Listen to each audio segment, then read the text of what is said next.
welcome to a new video. And I decided to cut this paper in 4 pieces so we can have 4 different paintings, and all of them are going to be in the fall, autumn type mood, vibe, what have you. Warm colors, orangey browns, reds, yellows. Anyway, so that's what we're doing today, and unfortunately I cannot have all 4 in this one video because it was taking me a little bit longer than I thought it would. So you are going to be able to watch the first 2 in this video, and this one is actually little pumpkins on a table, and I have used reference photos for these, and here I am actually just putting in the background, and I wanted it to look a bit rustic, so the darker color is the wood supposedly behind the table, and the lighter color here is the table itself.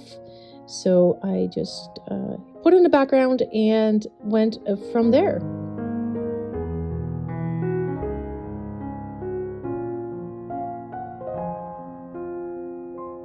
Oh, and here is that new brush that I said that would make a comeback. I need to do some more practicing with it. And I thought, well, this would be looking pretty cool for grains in the wood. Now, I know that wood doesn't always go like straight, so I was kind of wiggling the brush around a little bit, going different, not necessarily different directions, but trying not to make it too uniform and all the same.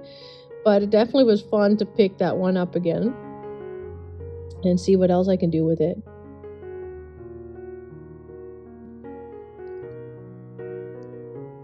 So I am adding the top part here. It's not super straight, obviously, because I don't really have the straightest of, strokes. But I noticed that table, the supposedly rustic looking table, was looking a little bit too pinkish. So I went back in with just plain white. I wanted it to have a bit of a whitewashed theme feel. So that's what we're going for here.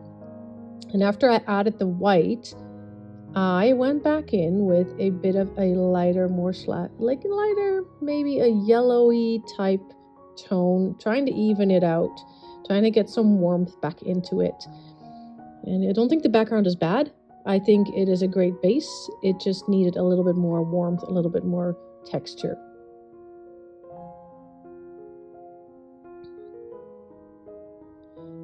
Same concept goes for the top part. I use the same brush, I just using a darker color to just create that idea of it being like a wood wall behind it.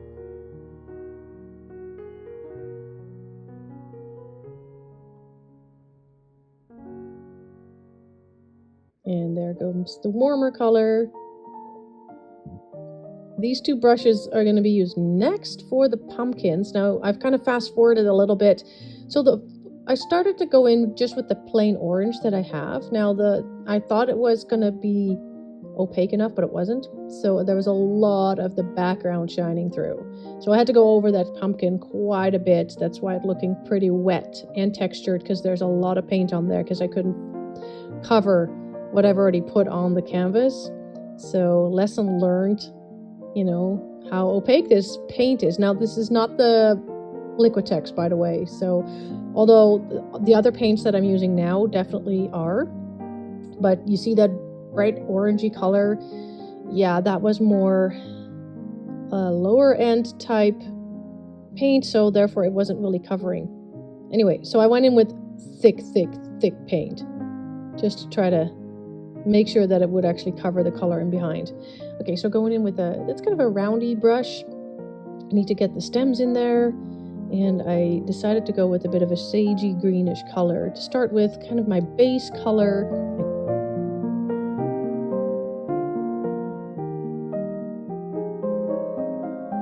Yeah, so put in the base, and I decided to go for a slightly different color for the other pumpkin. Everything the same is kind of boring, right?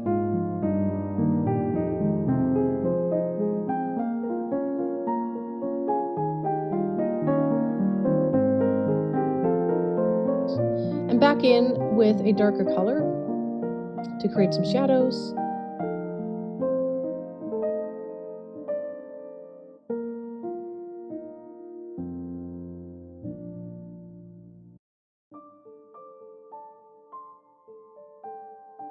That is a sort of liner brush. It goes into a really nice little point, and there's one hair that kind of sticks out at the very end of this brush, which is actually quite perfect for really fine details. But anyway, this is highlighting, so just to make sure that the light hits the stem too. And like, I love how all of a sudden after doing that, just adding 3 colors basically created such a realistic looking top part of the pumpkin.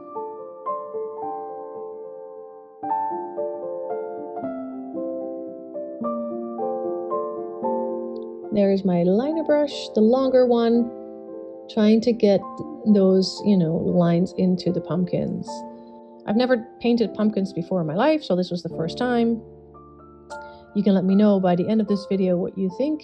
Did I do an okay job on the pumpkins? Would you like me to do another pumpkin one? Just let me know, and then I could maybe do it a little bit more detailed. I don't know. Because as for this painting, I couldn't go in too detailed because there were going to be 4 little paintings on one, piece of paper, and I get hung up on the details sometimes because that's what I love to do. And at the same time, this was a great exercise to actually try to create something fairly realistic quickly with not as many details. So I had to eventually tell myself, okay, you're done, go on to the next part, or you're going to be spending a whole week painting only the pumpkins, and that defeats the purpose of, multiple little paintings. So yep, I had to restrain myself. And just to make them not look like they're floating, a little bit of shadow underneath will, do the trick for that, because otherwise it just looks like they're floating and not even sitting on the table. So I used 2 different shades of colors to get some of that shading in there, and using the stippling effect that I've used in different videos, just to let that first color shine through. And then I needed a little bit more shadow on those pumpkins, so I went in with red.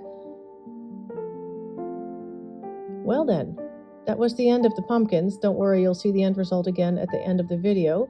And on to the next project. So I'm sketching on a leaf here, and I'm going to go in with my little moppy type brush for the background. Now I've done a background before with, like a bouquet / soft, background with my robin.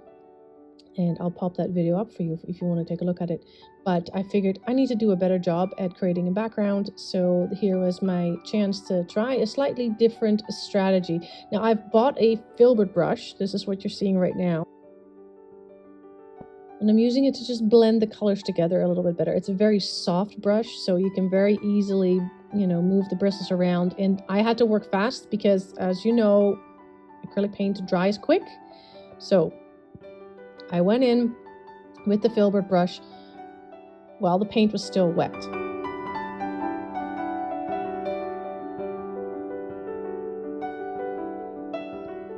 That's an angular brush, and I wanted to start doing the outline of the leaf. And I thought, well, I'll start with a light color first. And again, I'm following a reference photo.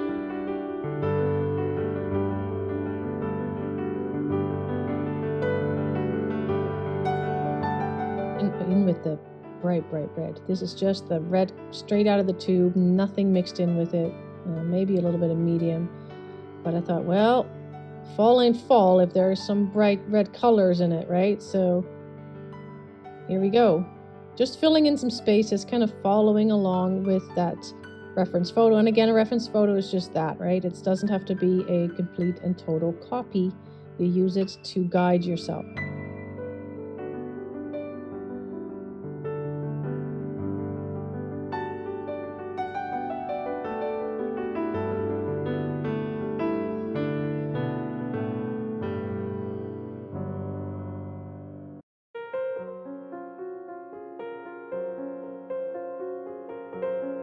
Okay, more of a pointy brush. So I noticed that I hadn't quite gotten the lines as sharp as I wanted around that leaf. So I went back in with, well, almost the exact same color as the background just to make those edges a bit sharper, and then I kind of blended into the background as good as I could.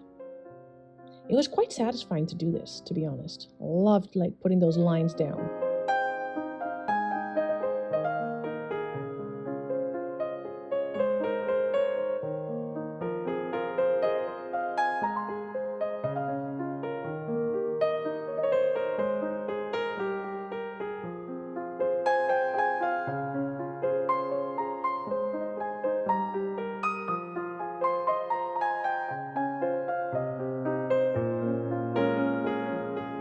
Back in with the angular brush.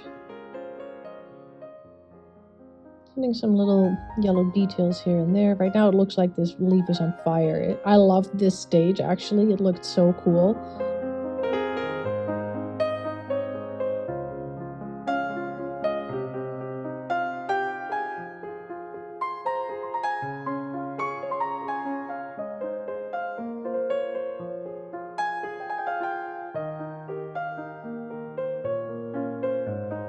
Okay, back to the long liner brush. And you can see I've already added a little bit of shadow down there.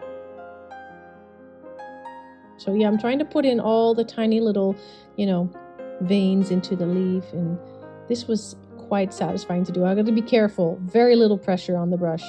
The lighter the stroke, the better. Because you may almost want it to be like transparent like. So I have fun doing this.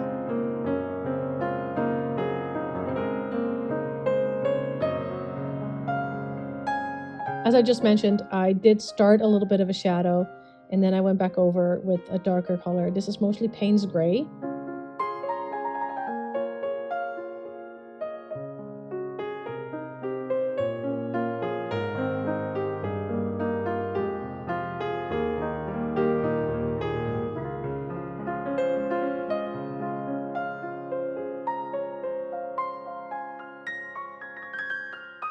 And another liner brush. Small one, and starting with tiny little details.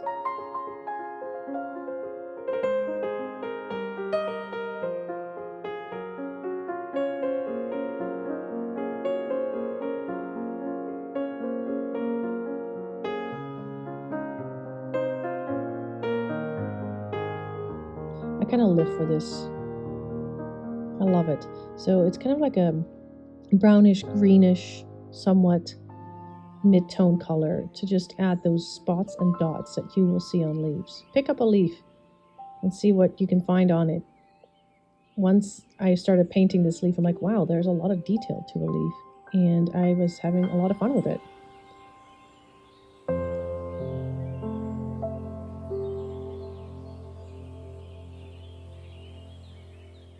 Teeniest of liner brushes that I own. And I think I need a new one because the point is not as sharp as I want it to be. But hey, it did the job. So I went back in with a slightly darker color than the color that I had done before. Trying to create some dimension, depth, just more details going into those leaves. And there's more of a roundy, pointy type brush. Yeah, if you know the actual name, let me know. And I just dipped it into the orange because I still have white showing and I needed to warm up the leaf a little bit. It was starting to be a little bit cool. That red is awesome, but it had a bit of a coolness to it. So I just went in with that orange just to warm things up a little bit more. Now, and in this case, the fact that it was not as entirely opaque worked really in my favor because you could still see all the colors and details shining through. And then lighter color for the veins. Again, I was happy with some of it, but I wanted a little bit more detail, wanted it to pop a little bit more. So the gentlest of strokes. Tiny little pieces coming together, little pressure.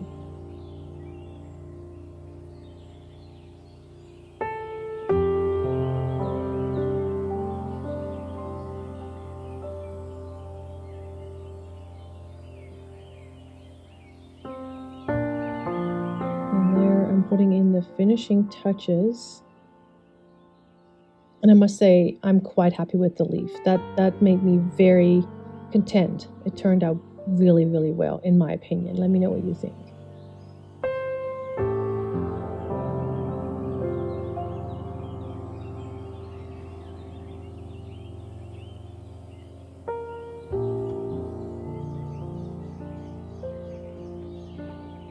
So there you have it.